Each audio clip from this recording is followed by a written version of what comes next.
예수님의 부활을 축하드립니다. 예수님은 유월절 절기에 맞춰서 십자가에서 죽으셨고 또 초실절 절기에 맞춰서 부활하셨습니다.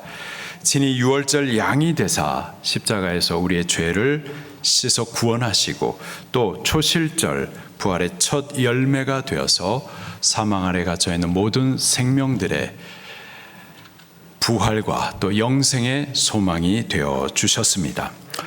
예수님의 부활은 역사적인 사실이에요. 부활에 많은 증인들이 있습니다. 예수님의 무덤을 지키고 있었던 대제사장의 수병들, 그들이 예수님의 증인입니다. 대제사장, 그도 예수님의 부활의 증인이에요. 베드로와 12 제자들이 부활의 주님을 만나 뵀었고 500여 형제들이 한자리에서 예수님을 만났습니다. 그 후에 야고보와 사도들이 예수님을 보았고 또 사도 바울도 강한 빛 가운데에서 부활하신 예수님을 만났었죠. 많은 부활의 증인들이 있는데요. 그 중에 오늘 본문은요, 부활하신 예수님을 첫 번째로 만났었던 첫 번째 부활의 증인들을 소개를 해주고 있습니다. 여인들이었었어요. 그들의 이름을 성경이 영광스럽게 기록을 해주고 있습니다. 10절 말씀에 보니까는요, 이 여자들은 막달라 마리아와 요한나와 야고보의 모친 마리아라. 또 그들과 함께한 다른 여자들도 이것을 사도들에게 알리니라. 아멘. 이들이 바로 예수님 부활의 첫 번째 증인들입니다. 복음의 기쁜 소식을 첫 번째 듣게 된 증인들이었었죠. 예수님께서 다른 많은 사람들이 있는데 그들 중에 바로 이 여인들, 그들에게 당신의 부활을 첫 번째로 보게 해 주셨습니다. 그들이 다른 모든 사람들 중에서 예수님을 첫 번째로 사랑했기 때문에 그렇습니다. 여러분, 예수님 사랑하시죠? 첫 번째로 사랑하시기를 축원합니다. 이 모든 것보다, 다른 모든 사람보다 예수님을 더욱 사랑하시기를 바랍니다. 그런 자에게 예수님께서도 당신의 비밀과 영광과 능력과 복음을 첫 번째로 보게 해 주시는 거예요. 그런 은혜가 여러분들에게 있기를 예수님 이름으로 축원합니다. 1절을 함께 읽겠습니다. 시작. 안식 후 첫날 새벽에 이 여자들이 그 준비한 향품을 가지고 무덤에 가서, 예수님은 안식 후 첫날에 부활하셨습니다. 안식일은 제7일째 되는 날이고요, 한 주의 마지막 날이죠. 안식 후 첫날은요, 제8일째 되는 날이고요, 또 새로운 한 주를 시작하는 첫날입니다. 예수님은 안식 후 첫날에 부활하셨어요. 이는 예수님의 부활과 함께 새로운 한 주가 시작되는 것을 의미합니다. 새로운 시대가, 새 언약의 시대가, 은혜의 시대가 예수님의 부활과 함께 시작될 것을 의미해 주는 거예요. 예수님의 부활을 구약 성경에서도요, 예표해 주고 계십니다. 그 중요한 단어가 안식 후 첫날 혹은 8째 되는 날이에요. 하나님께서 아브라함에게 집에서 태어난 모든 남자들에게 할례를 행하라 명령하십니다. 창세기 17장 12절에 보니까 난지 8일 만에 할례를 받으라. 며칠 만에요? 8일 만에. 할례는 언약 백성의 증표이죠. 옛사람은 죽고 새 사람으로 새롭게 태어나는 삶의 시작을 의미합니다. 전에는 육체를 입고 태어났어요. 죄의 씨를 받아 태어난 죄인이었었습니다. 그러나 8일째 할례를 받으라. 8일째 언약 백성으로 새롭게 태어나는 겁니다. 레위기 14장 정결예법에 나병은 부정한 질병이에요. 죄를 상징합니다. 하나님과 그 백성들로부터 격리되어야만 해요.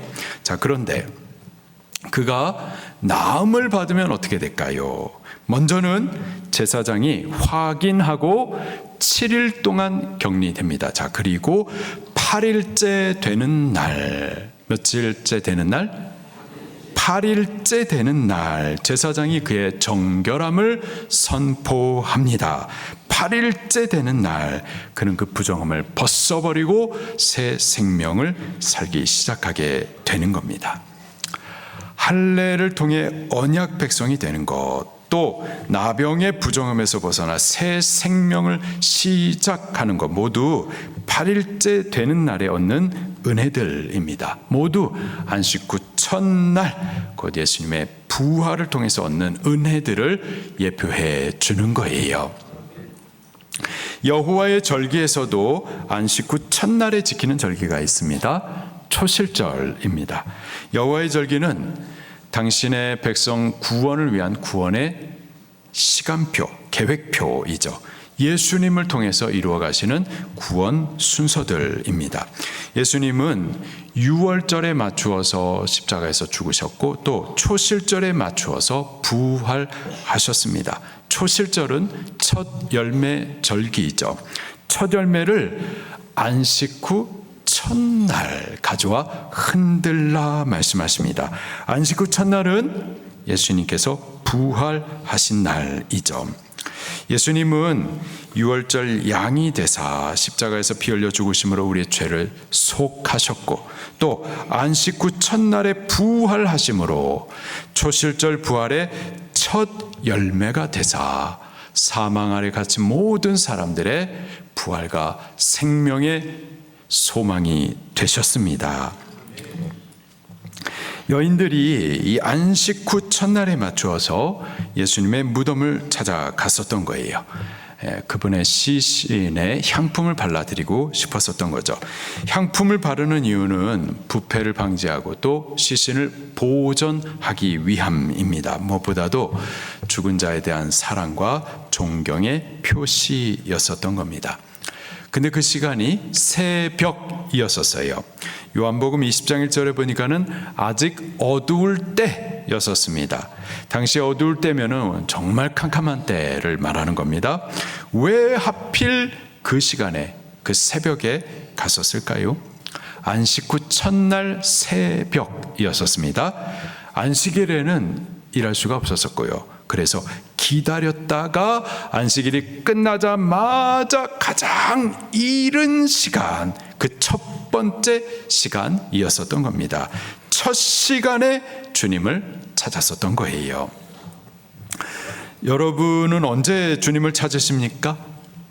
편한 시간, 쓰다 남은 시간, 할 일 다 하고 뭐 특별히 할 게 없어서 쉬는 시간, 혹시 내가 급할 때 첫 시간을 주님께 드리십시오. 첫 시간에 주님을 찾으십시오.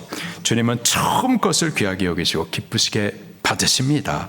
처음 것을 드리는 그들이 주님을 첫 번째로 사랑한 자들이었고 주님도 그들에게 당신의 첫 번째 부활의 기쁜 소식을 알게 해 주셨던 겁니다. 2절 말씀도 같이 읽겠습니다. 시작. 돌이 무덤에서 굴려 옮겨진 것을 보고 돌이 옮겨졌습니다. 무덤 문이 열렸었던 거예요. 예수님을 가두고 있었던 사망의 문이 열렸었고 사망 아래 갇혀있던 모든 성도의 문도 바로 그때 열렸었던 겁니다. 바로 그때 빼앗긴 천국 문도 열렸었던 거고 아담 때 닫혔었던 생명나무의 길도 바로 그때 예수님의 부활의 때에 열린 겁니다. 할렐루야. 3절 말씀도 계속 읽겠습니다. 시작. 들어가니 주 예수의 시체가 보이지 아니하더라. 예수님의 시체가 보이지 않았었습니다. 어떻게 된 걸까요? 예수님께서 부활하신 겁니다. 죽음을 이기시고 다시 살아나셨습니다. 그러나 아직 여인들이 이 사실들을 깨닫지 못하고 예수님의 시신을 찾지 못하여서 근심해요. 4절 말씀입니다. 시작.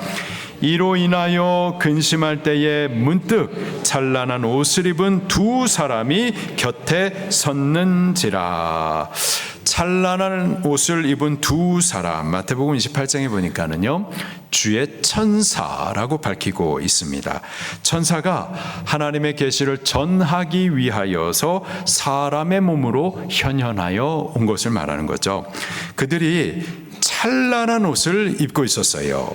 이 옷은 흰 세마포 옷인데 그 속에서부터 영광의 광채가 드러났었던 거죠. 예수님께서도 이 옷을 입으신 적이 있었습니다. 누가복음 9장 29절 말씀을 보니까요, 베드로하고 야고보, 요한을 데리시고 예수님께서 산에 오르셨어요. 거기서 영광의 모습으로 변형되셨었죠. 바로 그때 예수님의 옷도 휘어져 광채가 났었습니다. 천사가 입은 옷, 또 예수님께서도 입으신 그 옷은 하나님의 영광이 반영된 옷이에요. 하나님의 영광을 옷 입은 것이었습니다. 처음 아담과 하와도요, 바로 이 옷을 입었었어요. 그런데 범죄한 후에 이 영광이 벗겨진 거죠. 영광이 벗겨지고 벌거벗은 자가 돼 버렸습니다. 우리도 아담의 씨를 받아 태어난 죄인이라 그 영광이 벗겨진 상태입니다. 벌거벗은 상태인 거예요. 자, 그러나 우리도 이 영광을 다시 옷 입게 될 줄로 믿습니다. 요한계시록 3장 5절에 이기는 자는 이와 같이 흰 옷을 입을 것이요, 또 요한계시록 19장 8절에 그에게 빛나고 깨끗한 세마포 옷을 입도록 허락하셨으니. 할렐루야. 부활하시고 승리하신 예수님, 그분을 믿는 자, 곧 이긴 자, 그들은 천국에 입성합니다. 천국에 입성하게 되면은 그 영광의 옷을 입게 될 줄로 믿습니다. 아직 우리의 몸은 구원받지 못했기 때문에 점점 늙어지고 또 점점 약해지면서 질병의 고통, 사망의 두려움을 겪을 수밖에 없지만, 그러나 우리 부활합니다. 그리고 부활의 날에는 영광의 새 몸을 입게 될 줄로 믿습니다. 하나님 영광의 광채가 드러나는 빛나고 깨끗한 세마포 옷 입게 될 줄로 믿습니다. 그때에 우리 서로 만나게 될 텐데 서로 크게 기뻐하게 될 거예요. 그리고요, 크게 놀라게 될 겁니다. 이 집사님이 이런 분이셨구나. 이렇게 아름답고 영광스러운 분이셨구나. 서로가 너무 아름다워서 놀라게 될 줄로 믿습니다. 그때 우리 꼭 다시 만나십시다. 바로 그 옷을 지금 두 천사가 입고 있었던 거예요. 여인들이 이 찬란한 옷을 입은 두 천사를 볼 때에 두려워합니다. 5절 말씀입니다. 시작. 여자들이 두려워 얼굴을 땅에 대니 두 사람이 이르되 어찌하여 살아있는 자를 죽은 자 가운데서 찾느냐. 아멘. 여자들이 천사들을 볼 때에 얼굴을 땅에 대었었어요. 성경에서요, 얼굴을 땅에 댄다, 엎드린다, 예배 자세를 말하는 겁니다. 창세기 17장 3절에 아브라함이 하나님 앞에 엎드렸었어요. 또 출애굽기 34장 8절에 모세도 시내산에 오를 때 하나님의 임재 앞에 저가 엎드렸었습니다. 여호수아 5장 14절에 여호수아도 그랬었고요. 또 요한계시록 1장 17절에 사도 요한도 영광의 주님을 배울 때 엎드려졌었어요. 이들은 모두 하나님의 임재 앞에 설 때 엎드려져서 예배했었습니다. 예배는 그렇게 엎드려 얼굴을 땅에 대는 것을 말하는 겁니다. 하나님 앞에 자기 자신을 철저히 낮추는 것을 말합니다. 하나님의 영광 앞에 경외감과 두려움에 압도되어 엎드려지는 것, 그것이 바로 예배예요. 올해 우리 방주교회가 참되게 드리는 예배를 외치고 있는데요, 참되게 드리는 예배는 이러한 경외감, 두려움에서부터 시작됩니다. 하나님을 만났을 때 오는 그 떨림, 그 영광과 거룩하심 앞에 비천하고 부패한 죄인 내가 감히 설 수 없음을 인한 두려움, 그분의 절대적인 주권 통치 앞에 압도되어 힘이 빠지면서 꼬꾸라지는 거예요. 이사야 선지자도요, 하나님의 임재 앞에서 꼬꾸라졌었습니다. 오호라, 나여 망하게 되었도다. 나는 입술에 부정한 자, 입술에 부정한 백성 중에 거면서 만군의 왕이신 여호와를 배웠음이로다. 하나님의 임재 앞에 서자 망할 수밖에 없는 부패한 자기 자신, 죄인임을 발견하게 되고, 그리고 엎드려진 거죠. 그게 예배예요. 고개 뻣뻣이 들고 목에 힘 주고 다리 꼬고, 그래 한번 들어보자. 셀러더가 자꾸 전화해가지고 그래 한번 예배해 보자. 그렇지 않습니다. 그건 예배가 될 수 없어요. 예배 아닙니다. 예배는요, 하나님의 어떠하심, 그분의 높고 위대하심, 아름다우심, 공의로우심, 거룩하심, 그것을 인정하면서 경외함과 두려움으로 엎드려지는 거예요. 이러한 은혜가 우리들 가운데 있게 되기를 예수 이름으로 축원합니다. 이러한 체험과 함께 참된 예배가 시작되기를 예수 이름으로 축원합니다. 본문의 여인들이 두려워서 얼굴을 땅에 대었었습니다. 천사들 앞에 엎드려진 거예요. 그러면 여인들이 천사들을 예배한 걸까요? 그거는 아닙니다. 우리는 천사를 예배하지 않습니다. 오직 한 분, 누구죠? 여호와 하나님, 그분만 예배합니다. 하나님 외에 다른 어떤 것도 우리의 예배의 대상이 될 수가 없습니다. 오직 하나님 한 분만 우리 예배 받으시기에 홀로 합당하신 분이십니다. 왜 그렇습니까? 그분만이 우리를 지으신 창조주이시고 또 그분만이 우리를 죄에서 구원하신 구원자이시기 때문에 그런 줄로 믿습니다.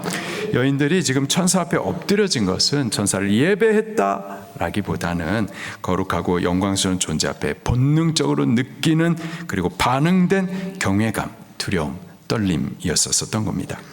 그 천사들이 예수님의 그 시신을 찾지 못해서 근심하고 있는 여인들에게 이렇게 말해줍니다. 5절에 보니까 어찌하여 살아있는 자를 죽은 자 가운데서 찾느냐. 어찌하여 살아있는 자를 죽은 자 가운데서 찾느냐. 무슨 뜻일까요? 6절에 계속 보니까 여기 계시지 않고 살아나셨느니라. 예수님 죽음을 이기시고 다시 살아나셨습니다. 우리는요, 살아나신 그분을 죽은 자 가운데서 찾으면 안 됩니다. 그분을 죽은 자처럼 대해서는 안 되는 거예요. 예수님 살아나셨습니다. 지금도 살아 계십니다. 지금도 우리의 기도 들으십니다. 응답하세요. 구원의 일들을 이루십니다. 지금도 크고 위대한 일을 나타내십니다. 지금도 예수님 각색 질병으로 고통당하는 분들 고치십니다. 안전뱅이, 소경, 한 손 마른 자, 12년 혈류병자, 38년 된 환자, 척추 환자, 피부병 환자, 희귀병 환자, 암, 우울증, 중독, 귀신 들림 등 예수님 지금도 못 고칠 질병 없으십니다. 우리의 상한 마음도 치유하시고 깨어진 관계도 회복하십니다. 우리의 가정도 또 부부간의 사랑도 다 복되게 일으켜 주십니다. 예수님 지금도 풍랑의 바다를 잠잠게 하십니다. 우리의 배를 삼킬 것 같은, 우리의 인생을 뒤집어 놓을 것 같은 그 곤고한 상황, 예수님 지금도 바꾸실 수 있으십니다. 어찌하여 살아있는 자를 죽은 자 가운데서 찾느냐. 예수님을 죽은 자처럼, 아무것도 하실 수 없는 자처럼 그렇게 대해서는 안 되는 겁니다. 예수님 살아 계십니다. 동일한 능력으로 역사하십니다. 우리가 믿으면은 영광 봅니다. 기도하면 응답 받습니다. 우리 그 살아계신 주님을 찾으십시다. 그 주님을 믿음으로 부활의 능력, 또 부활의 생명을 누리는 우리들이 되기를 예수님 이름으로 축원합니다.